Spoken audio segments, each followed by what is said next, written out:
안녕하십니까. 새서만교회 성도 여러분, 오늘도 영상을 통하여 우리 교우님들과 함께 예배를 드리게 되었습니다. 이 코로나 사태가 언제 종식이 될지 참 염려가 되고, 또 우리 교우님들도 또 그러한 마음을 가질 거라고 생각을 합니다. 속히 이 사태가 종식이 되고 또 진정이 되어서 이 성전에서 우리 교우님들과 함께 예배를 드리게 되기를 간절히 바랍니다. 오늘 저는 우리 교우님들과 함께 이 스가랴서 4장 1절부터 6절에 있는 말씀을 통하여서 되는 일과 안 되는 일, 되는 것과 안 되는 것이라고 하는 제목으로 주님의 말씀을 증거하도록 하겠습니다. 지금 우리 교우님들 각 가정에 또 우리 교우님들 앞에 성경책에 놓여 있으리라고 생각을 합니다.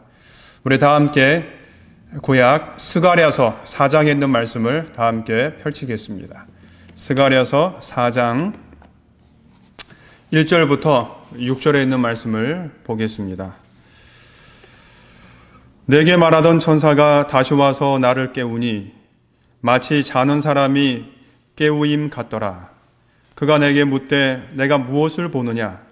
내가 대답하되 내가 보니 순금 등대가 있는데 그 꼭대기에 주발 같은 것이 있고 또 그 등대에 7 등잔이 있으며 그 등대 꼭대기 등잔에는 7 관이 있고 그 등대 곁에 2 감람나무가 있는데 하나는 그 주발 우편에 있고 하나는 그 좌편에 있나이다 하고 내게 말하는 천사에게 물어가로되 내 주여 이것들이 무엇이니이까?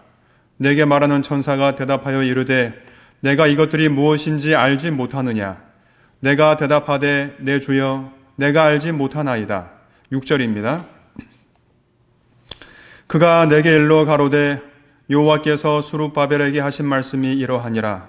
만군의 여호와께서 말씀하시되 이는 힘으로 되지 아니하며 능으로 되지 아니하고 오직 나의 신으로 되느니라. 특별히 스가랴서 4장 6절에 있는 말씀은 우리가 너무나도 많이 들었고 또 말씀을 통하여 명상하였던 구절입니다.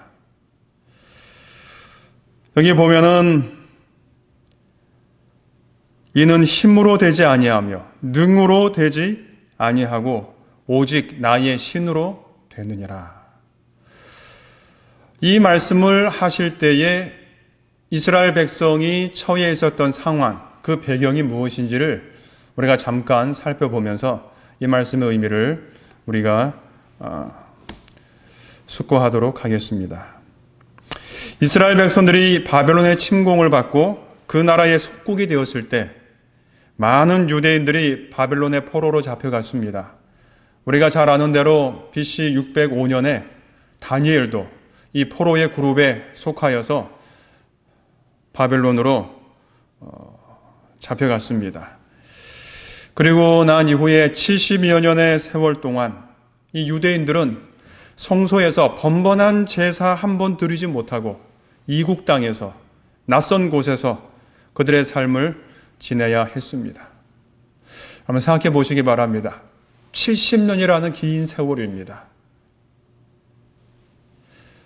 우리 교우님들 3주 동안 교회 나오지 못했는데도 이렇게 답답하시죠? 네.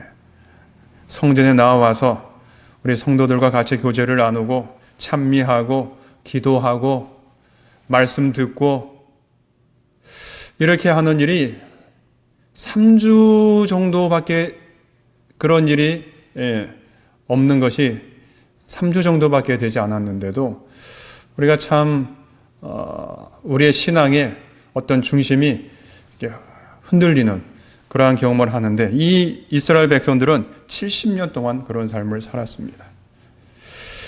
그러던 중에 드디어 나라가 바뀌게 되고 왕이 바뀌게 되자 이스라엘에게 새로운 희망의 빛이 떠올랐습니다.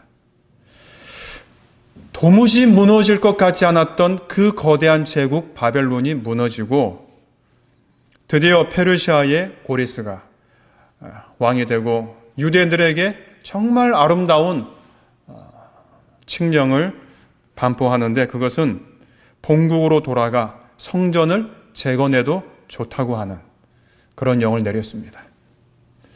이때에 42,000명 정도가 성전 재건에 불타는 열의를 가지고 고향으로 돌아갑니다. 돌아가서 그 무너진, 쓰러진 성전을 건축하려고 하는데 사정이 만만치가 않았습니다. 유대인들을 괴롭히는 대적들이 끊임없이 성전 재건을 방해하였습니다. 그럼에도 불구하고 꿋꿋이 성전을 재건하는 일을 이루어 갔지만 결국 마지막에 사마리아인들의 극렬한 저항에 부딪혀서 그만 성전 재건의 꿈을 포기해야 했습니다. 백성들은 고국으로 돌아왔지만 성전이 없는 그들의 삶이 너무 허무하였을 것입니다. 자신들의 집에서 무너진 성전을 본다는 것 얼마나 가슴 아픈 경험이었는지 모릅니다. 그런데 이러한 시간이 16년이나 지속되었습니다. 그들의 삶의 중심이고 신앙의 중심인 성소 없이 지낸 세월이 이렇게 많이 흘렀습니다. 16년이라고 하는 세월이 흘렀어요. 하지만 하나님께서는 이스라엘 백성들의 고통을 외면하지 않으십니다. 그래서 이때 한 선지자를 일으키셨는데 그 선지자가 바로 스가랴입니다. 여러분, 스가랴라는 이름의 뜻이 무엇인지 아십니까? 여호와가 기억한다입니다. 여호와, 내가 너를 기억한다. 무엇을 기억할까요? 이스라엘 백성들이 당하는 그 고통, 그 아픔, 그 처절한 삶의 모습, 이런 것들을 내가 잊지 않고 기억한다라고 하는 것입니다. 그리고 스가랴에게 이제 이야기합니다. 성전을 다시 재건하도록 사명을 부여합니다. 그런데 우리가 이렇게 삶을 살다 보면 뭐 이렇게 공사도 하게 되고 뭔가 일을 이렇게 하게 될 때에 처음 했던 것을 계속해서 쉬지 않고 중단하지 않고 끝을 맺는 것이 얼마나 중요한지를 우리가 잘 압니다. 그렇지 않습니까? 그럼 공사를 하다가 그만둘 때 그걸 우리가 부도라고 하지 않습니까? 부도가 난 공사는 그것을 재개하는 것이 정말 어렵습니다. 해야 될 일이 너무 많아요. 부채도 청산해야 되고 사업자를 다시 선정해야 되고 필요한 경우에는 설계를 다시 변경해야 되고 일꾼들을 다시 다 모아야 하고 해결해야 될 것이 한두 가지가 아닙니다. 그래서 공사는 시작을 하면 어렵더라도 끝까지 밀고 나가야지, 그것이 일단 중단이 되면 그것을 다시 시작하는 것은 여간 어려운 일이 아닙니다. 달리기 경기를 보더라도 그렇습니다. 처음 출발 라인에서 뛰어서 골인 지점까지 쉬지 않고 달려가야지, 도중에 넘어지면 다시 일어나서 달리기가 그렇게 쉽지 않습니다. 그런데 이스라엘의 성전은 그들이 꿈에도 그리던 고향으로 돌아와서 성전을 재건하려고 했던 그 성전이 방치된 지 벌써 16년이 지났어요.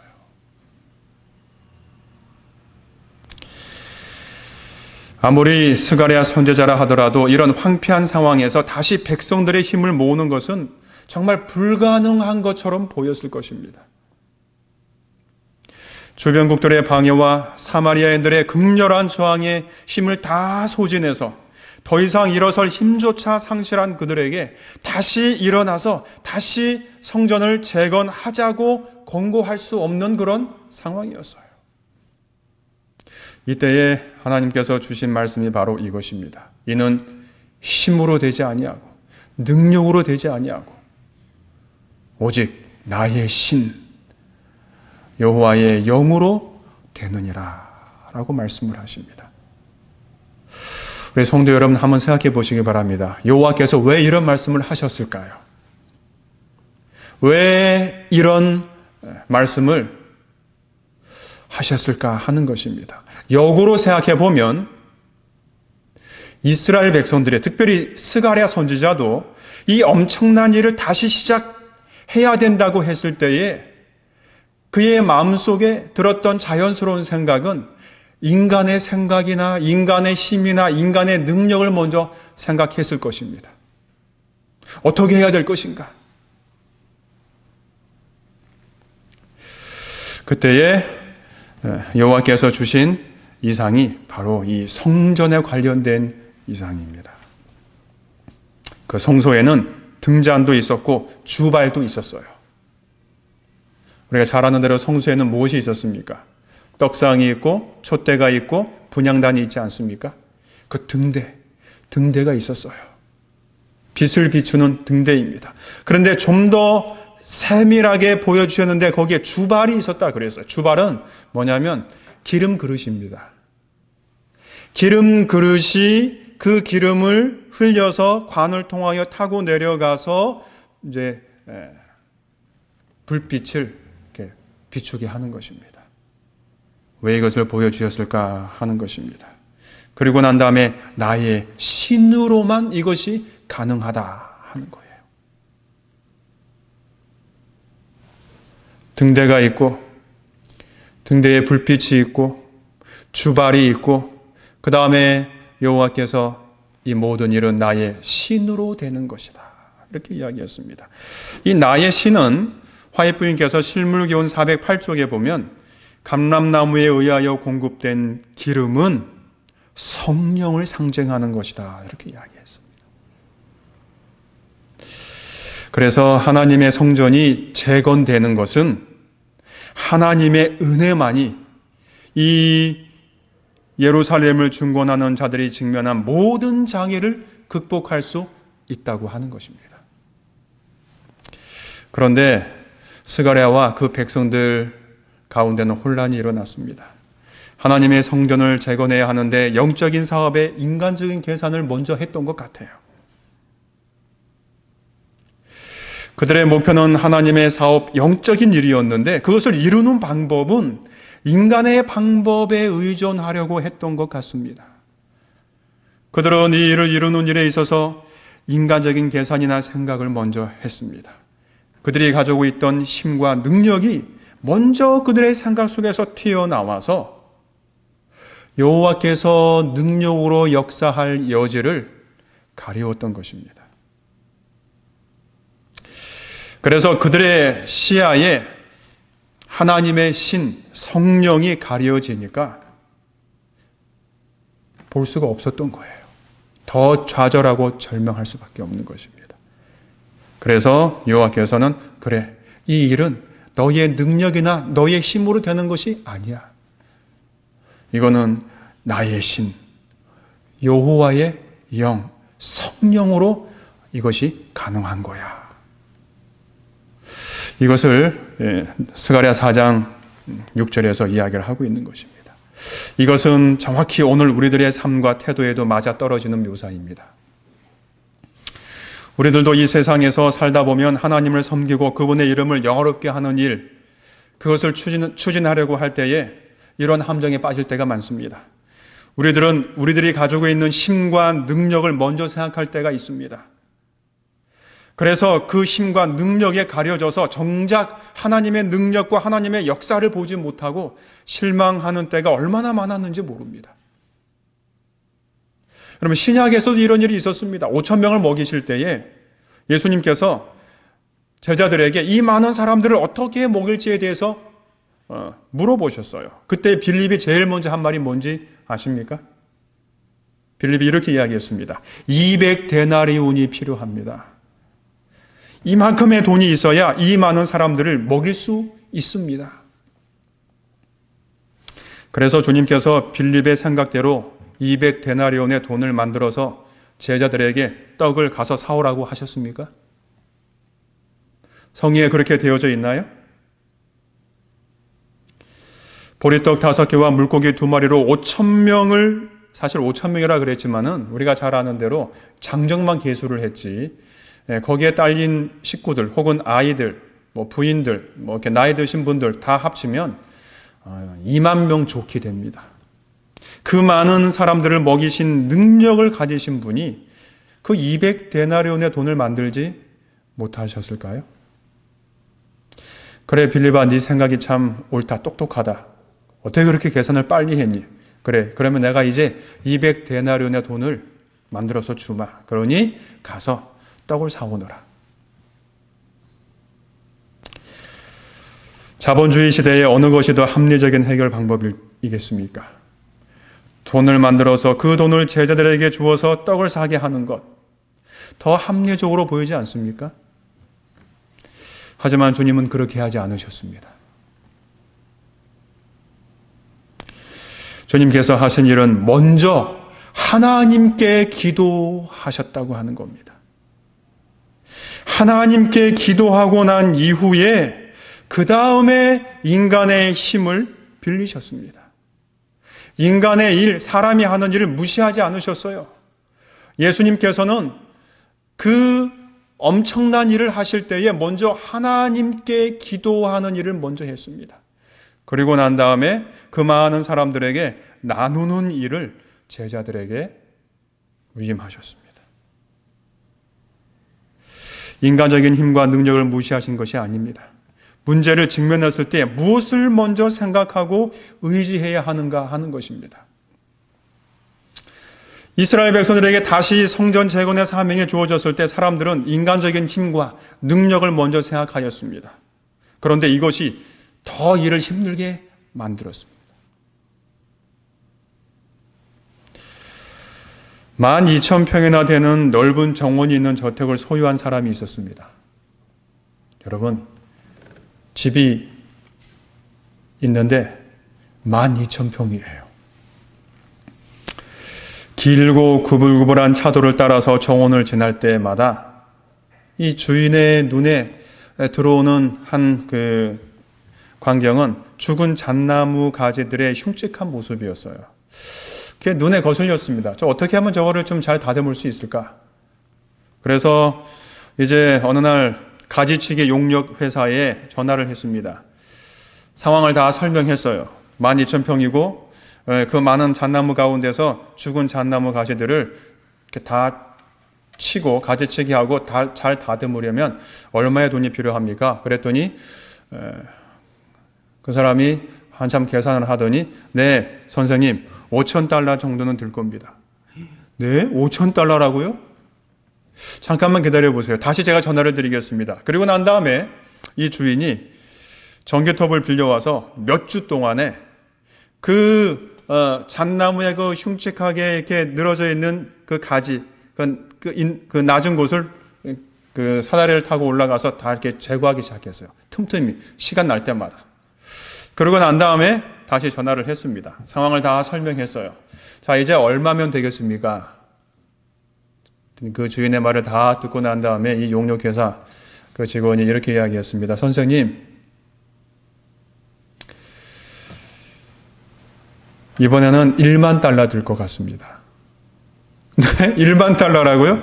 아니, 5,000달러라 그래서 그것이 너무 커서 내가 좀 이렇게 잔정리를 했는데 어떻게 1만 달러로 이렇게 값을 매길 수 있습니까? 그랬더니 그 전화기에서 들려오는 설명이 이랬습니다. 로드리게스 씨, 저희는 그 낮은 가지들을 활용해서 더 높은 가지를 자를 계획이었습니다. 그런데 선생님께서 그 낮은 그 가지들을 다 쳐버렸다고 하니 이제는 값비싼 특수 차량을 가져와서 작업을 해야 될 그런 일이 생겼습니다. 선생님께서 일을 더 만드셨네요. 우리는 우리의 힘을 사용하면 하나님께서 덜 힘드실 것으로 생각합니다. 내 생각, 내 계산, 내가 생각하는 것을 먼저 하면은 하나님께서 좀 덜 힘드시지 않으실까? 그러나 우리가 먼저 우리의 힘을 가지고 하면 나중에 하나님께서는 더 힘이 드실 것이고 더 많은 시간이 걸려야 할 것입니다. 그래서 이 성전 재건에 앞서서 주님께서 하신 말씀은 이는 힘으로 되지 아니하고 너희의 능력으로 되지 아니하고 오직 나의 신으로 되느니라. 그러면 성소에 있어야 할 것 가운데 하나인 등대, 그 등대를 갖추었음에도 불구하고 가장 중요한 것은 등대에서 불빛이 나와야 되는 거 아닙니까? 그런데 그 불빛은 기름을 통해서만 그렇게 될 수가 있습니다. 가장 중요한 것은 기름입니다. 성령이에요. 아무리 등잔이 튼튼하고 아름다워도 그것의 기능은 기름을 흘려보내는 역할만 합니다. 등잔과 주발이 성소의 궁극적인 목적이 아닙니다. 그것은 빛을 내기 위한 도구에 불과합니다. 우리의 삶에서 무엇이 목적이고 무엇이 수단인지를 분명히 알아야 합니다. 우리가 무엇을 먼저 구해야 할까 하는 것입니다. 여러분, 자판기를 보면 처음에 자판기가 나왔을 때는 참 신기했어요. 우리 다 그렇지 않습니까? 지금은 너무 일상적이지만 정말 그때는 그랬어요. 동전만 이렇게 넣으면 그때는 제 기억으로 300원이었던 것 같아요. 300원 이렇게 넣으면 원하는 거 이렇게 나옵니다. 뭐 율무차 이렇게 버튼 탁 누르면 그러면 어떻죠? 뭐가 제일 먼저 나옵니까? 기억납니까? 네, 컵이 탁 나오지 않습니까? 그리고 네, 물이 나오고 그 다음에 율무 가루가 이렇게 나와요. 이걸 빼가지고 이렇게 젖어서 먹으면 됩니다. 그런데 한번 이렇게 생각해 보시기 바랍니다. 어떤 자판기가 있어요. 정말 좋은 자판기입니다. 돈을 넣었어요. 그런데 물이 나오고 율무가루가 나오고 그 다음에 컵이 나오면 어떻게 되겠습니까? 어떻게 될까요? 세 개가 다 중요한데, 율무차의 구성이 세 개가 다 중요한데 우리 먹을 수 없는 거예요. 우리가 삶을 살아갈 때에, 하나님의 사업을 할 때에, 혹은 우리의 일을 할 때에 우리는 자주 내 생각과 내 능력과 내 계획을 먼저 생각하고 그것을 의지해서 실행하려고 할 때가 많이 있습니다. 사업이 중요하면 중요할수록, 크면 클수록 더 그런 함정에 빠지기가 쉽습니다. 우리들은 성령의 역사에 집중해야 하고 성령을 먼저 구해야 합니다. 우리들의 힘과 능력을 먼저 끄집어내면 성령의 역사를 가리고 맙니다. 우리들의 삶 가운데서 그런 일을 얼마나 많이 해왔습니까? 이상한데 왜 나는 이런 일들을 이룰 수 없었지? 왜 안 되지? 왜 나는 사업이 이렇게 할 때마다 잘 안 되지? 스가랴서 4장 6절에서 이렇게 이야기하는 것입니다. 이는 힘으로 되지 아니하고 능으로 되지 아니하고 내가 무엇을 먼저 구했느냐 하는 것입니다. 성령께서는 우리가 요청하면 언제든지 도와주실 준비가 되어 있습니다. 여기 로마서 8장 26절에 보면 이렇게 이야기했습니다. 이와 같이 성령도 우리의 연약함을 도우시나니 우리가 마땅히 빌 바를 알지 못하나 오직 성령이 말할 수 없는 탄식으로 우리를 위하여 간구하시느니라. 우리의 기도가 성령의 탄원과 결합이 될 때 얼마나 엄청난 일을 경험할 수 있겠습니까? 이것이 그리스도인들이 살아가는 방법입니다. 여기 스가랴서 4장 7절에 그렇게 이야기했습니다. 우리의 기도와 성령의 탄원이 결합이 되면, 여호와의 신을 먼저 구하면 어떤 일이 일어날 것인가? 스가랴서 4장 7절에 보면 이렇게 이야기했습니다. 큰 산아, 내가 무엇이냐? 내가 수룹바벨 앞에서 평지가 되리라. 그가 머릿돌을 내어 놓을 때에 무리가 외치기를 은총이 그에게 있을지어다 하리라 하셨고 그랬습니다. 여러분이 얼마나 감격스러운 약속입니까?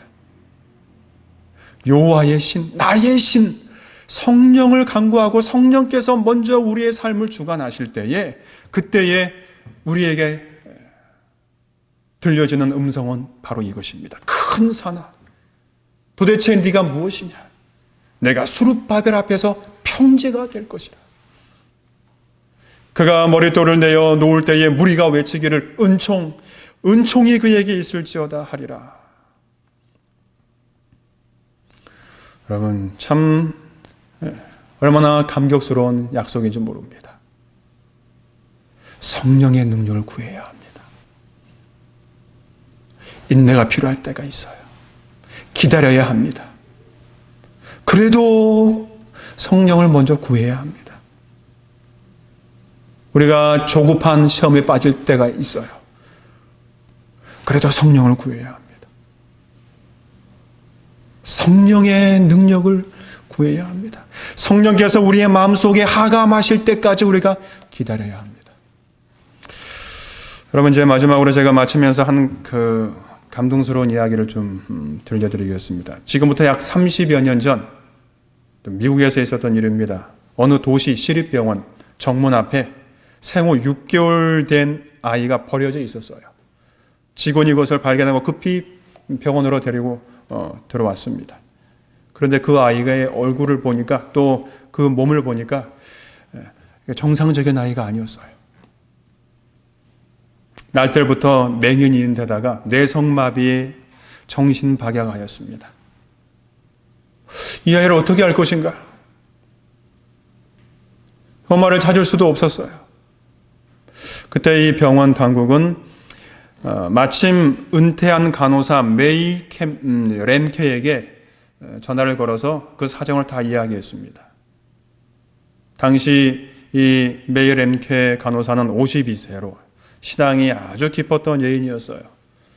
이 여인이 병원에 이렇게 왔습니다. 아이를 봤어요. 그리고는 이렇게 이야기했습니다. 내가 죽는 날까지 그 아기를 돌보아 주겠습니다. 그리고는 이제 아이를 자기 집으로 데려갔습니다. 그리고는 이제 아이에게 이제 이 우유를 주려고 했는데 그 아이를 바라보는 순간에 너무도 비참한 인간 생명의 무기력함에 그만 울음이 나왔어요. 어떻게 이 아이가 이렇게 될 수 있었을까? 우유를 대주어도 그 우유를 빨아먹을 반사 본능마저 없었어요. 그때부터 이 메이는 아기의 뺨에 자신의 얼굴을 대고 정성스럽게 안마를 했습니다. 팔과 다리, 손가락을 어루만져 주었고 하루에도 몇 번씩이나 이야기와 자장가를 들려주었습니다. 그러나 이렇게 몇 년이 흘러도 이 식물인간 같은 이 레슬리는 단 한 번의 움직임도 보이지 않고 말 한마디는 물론 웃음이나 눈물도 기대할 수 없었습니다. 메이는 이때부터 눈물로 기도하기 시작했습니다. 주님, 제가 스스로 레슬리를 찾아 나선 것이 아니지 않습니까? 오히려 저는 이 아이를 키우도록 선택된 사람에 불과합니다. 그러니 여기에는 이유가 있을 것 아닙니까? 주님, 그 이유를 제게 가르쳐 주십시오. 기도라기보다는 항변에 가까운 호소를 하면서 이 아이를 보고 거름마도 시켜보고 특수요법으로 치료도 해보고 별 방법을 다 써봤지만 이 레슬리는 그 어떤 변화도 살아있다는 신호 하나 보이지 않았습니다. 드디어 레슬리가 18살이 되었습니다. 그리고 18년이 흘렀어요. 이제 메이의 남편과 친척, 친구들은 모두 이 메이에게 다가와서 그만 이 아이를 포기하라고 설득했습니다. 할 때까지 다 하지 않았습니까? 안 되지 않습니까? 당신의 잘못이 아닙니다. 이제 좀 그만두시죠. 그 이야기를 들었지만 이 여인은 포기하지 않았습니다. 그리고 이렇게 기도를 했어요. 하나님, 주님의 기적을 믿습니다. 이 아이에게도 기적을 허락하여 주십시오. 정신적 감옥을 깨뜨리시고 새로운 생명으로 태어나는 기적을 이 아이에게 주십시오. 그러던 어느 날 메이는 레슬리가 엄지손가락으로 기타를 퉁 하고 튕기는 것을 봤어요. 꼼짝도 하지 않았던, 어떠한 움직임도 없었던 이 아이가 그 엄지손가락으로 기타를 이렇게 튕겼어요. 18년 만에 처음으로 보여준 기적입니다. 그때에 이 메이가 자기도 모르게 순간적으로 그렇지, 음악이다, 음악이야 이렇게 외치고 남편과 함께 레슬리의 방에 피아노, 전축, 라디오, 텔레비전 모든 것들을 다 들여놓고 음악으로 가득 채웠습니다. 그리고 레슬리의 손을 들어서 손가락을 짚어주면서 연습을 시켰습니다. 그런데 레슬리는 한 번의 기적으로 만족하라는 듯이 아무런 변화를 보이지 않았습니다.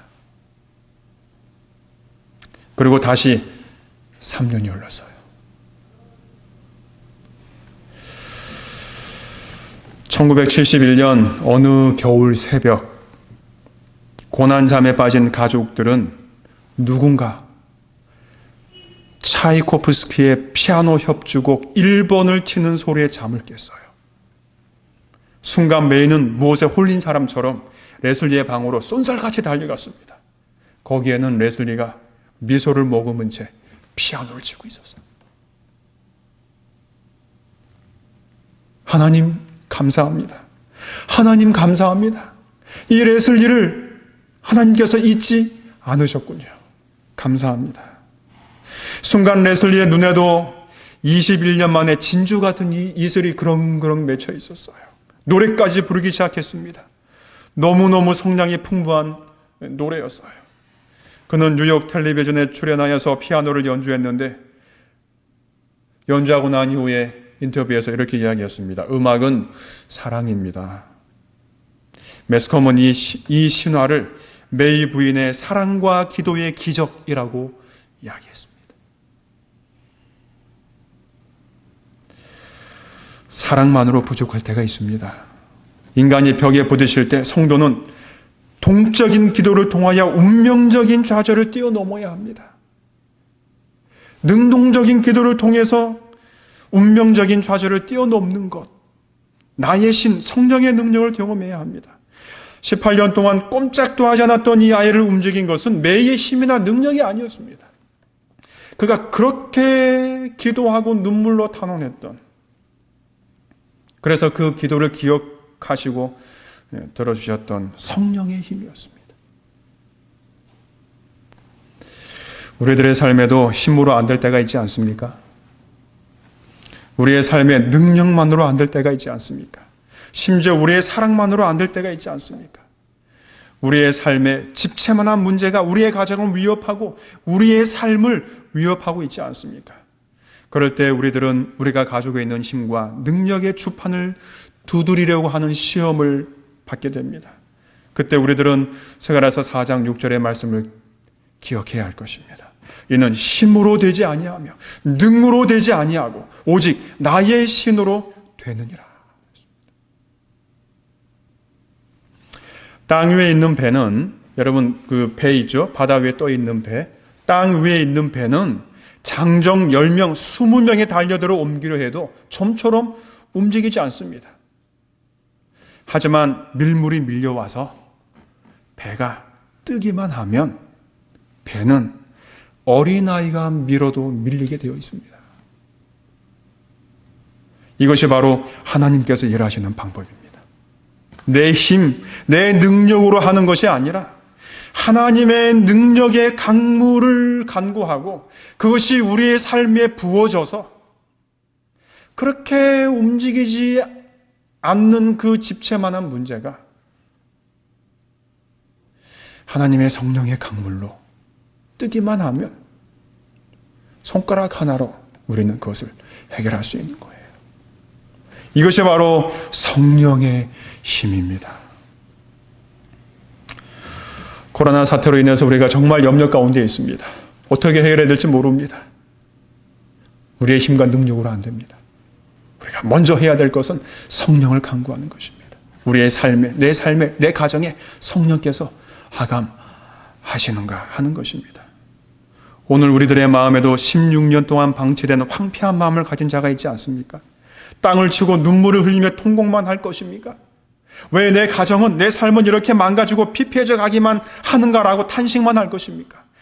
도대체 우리들을 가로막고 있는 산은 무엇입니까? 7절에 보면 그렇게 말씀했습니다. 큰 산아, 내가 무엇이냐? 내가 수룹바벨 앞에서 평지가 되리라. 주님께서는 큰 산아, 내가 무엇이냐? 이제 평지가 될 것이라고 말씀하셨는데 우리는 도대체 언제까지 주님, 왜 내 앞에는 큰 산만 있습니까? 이렇게 탄식만 할 것입니까? 주님께서 오늘 우리들에게 말씀하십니다. 내가 너를 스가랴라고 할 것이다.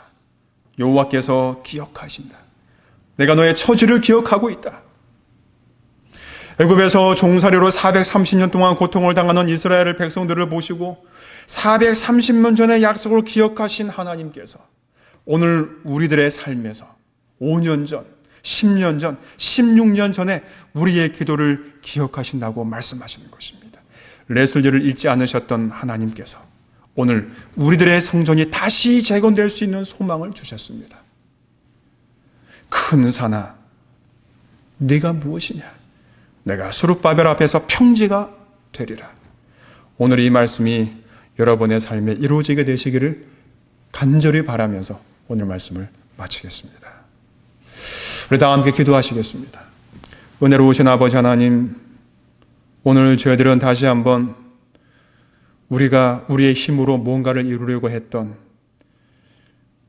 그 삶의 순간들을 돌이켜보면서 왜 그렇게 애썼는데도 이룰 수 없었던 것인지 우리가 알게 되었습니다. 아버지 하나님, 이제 우리의 삶이, 우리에게 놓여져 있는 미래의 삶이 우리의 힘으로, 우리의 능력으로 되는 것이 아니라 오직 나의 신, 성령의 힘으로 된다는 사실을 우리의 마음속 깊이 기억하게 하여 주시고, 이것이 우리들의 문제를 푸는 가장 귀한 해결책이 될 수 있도록 하여 주시옵소서. 주님의 은혜를 감사하오며 예수님의 이름으로 기도하옵나이다. 아멘.